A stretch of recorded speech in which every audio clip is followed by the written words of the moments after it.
પંચ કેદારનો અદ્ભુત મહિમા છે. ગજે કર્ણ ગજે કર્ણ કલ્પમ તાંડવરુદ્રનાદમ હે મહાદેવ, હે મહાદેવ, હે મહાદેવ. મદન શ્રવણ કર્ણમ મદને મધ્ય મહેશ્વર. આ પંચ કેદાર બહુ કઠિન છે. આમાંથી કોઈ ભાગ્ય જ માણસ હશે જેમને પંચ કેદારની યાત્રા કરી છે. હિમાલય પહાડ પર પંચ કેદાર છે. અદ્ભુત અને અલૌકિક જેનો મહિમા છે. નરકપતિ નામા તારણે તુંગનાદમ. આ ધરતી ઉપરનો ઊંચામાં ઊંચો કોઈ શિવાલય હોય તો તુંગનાથ મહાદેવ છે. કેદારથી પણ કઠિન.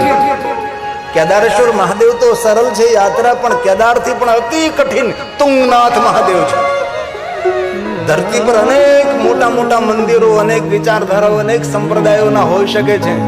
સુવર્ણથી મઢેલા મંદિરો હોઈ શકે છે ધરતી પર, પણ ગૌરવથી કહી શકાય છે કે આ ધરતીનો ઊંચામાં ઊંચો કોઈ શિવાલય હોય તો મારા મહાદેવનું તુંગનાથ મહાદેવનું શિવાલય છે. એ શિવ છે, એ મહાદેવ છે.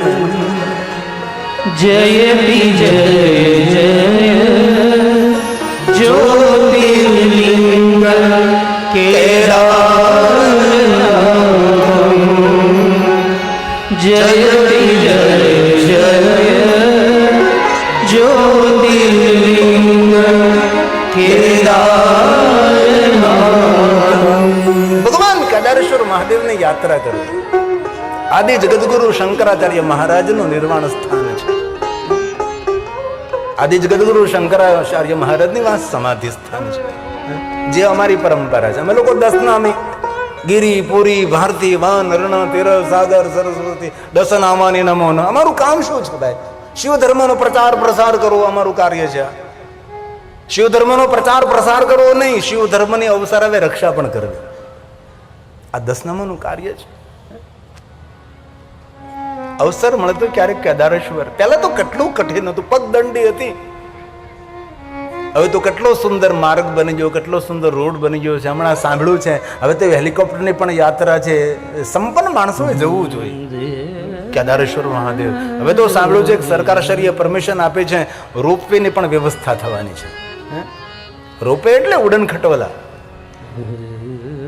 આટલી સરળ યાત્રા બની જશે. અને બધા તીર્થોનું કાંઈ નું કાંઈ સુંદર ડેવલપિંગ થવા લાગ્યું છે. 2009માં જ્યારે કાશી વિશ્વનાથ મહાદેવ કથા કરવા ગયો હતો, અમારું કાશી વિશ્વનાથ 40 ફૂટમાં હતું. અત્યારે વર્તમાનમાં 400 ફૂટમાં કાશી વિશ્વનાથ મહાદેવ છે. આટલી કેદાર લિંગમ ચૌદાર લિંગમ. કેદાર લિંગમ ચૌદાર લિંગમ.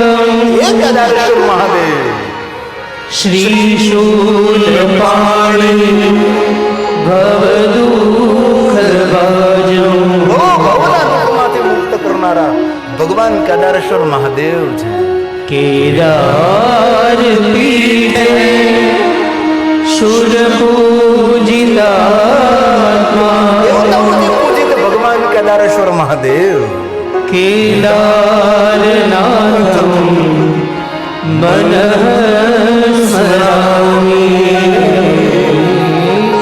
કેદારનાથમ હૃદય સ્મરામિ. એ ભગવાન કેદારનાથ છે. અવસર મળે તો શરીર તમારું સશક્ત હોય, શરીર બરોબર ચાલતું હોય તો વહેલી તકે કેદારેશ્વર મહાદેવની યાત્રા કરી લે. પછી સૂરજ ઢળે ને પછી કાંઈ ન થાય. આપણી પાસે સંપૂર્ણ શરીર તંદુરસ્ત છે, સશક્ત છીએ આપણે. આવા કઠિન યાત્રાઓ કરી લેવી જોઈએ. બાકી એકવાર શરીર જર્જરિત થાય પછી કાંઈ થતું નથી. આપણો પલંગ હોય ને ત્યાંથી ઘરનો દરવાજો 1 યોજન દૂર લાગે અને બુઢાપો કહેવાય, અને વૃદ્ધાવસ્થા કહેવાય છે. સુવાનો પલંગ હોય ત્યાંથી આપણો ઘરનો દરવાજો 1 યોજન દૂર લાગે અને વૃદ્ધાવસ્થા કહેવાય. અને દરેકના જીવનમાં એ અવસર આવે છે. પણ એટલું યાદ રાખજો, જે બાલ્યાવસ્થાથી મહાદેવની ભક્તિ કરે છે એના જીવનમાં કોઈ વૃદ્ધાવસ્થા ના આવે, અંત સુધી એ થનક થનગમતો રહે, આહલાદિત આનંદિત રહે. ચિદાનંદ રૂપમ શિવોહમ શિવોહમ. એ શિવ છે, એ મહાદેવ છે.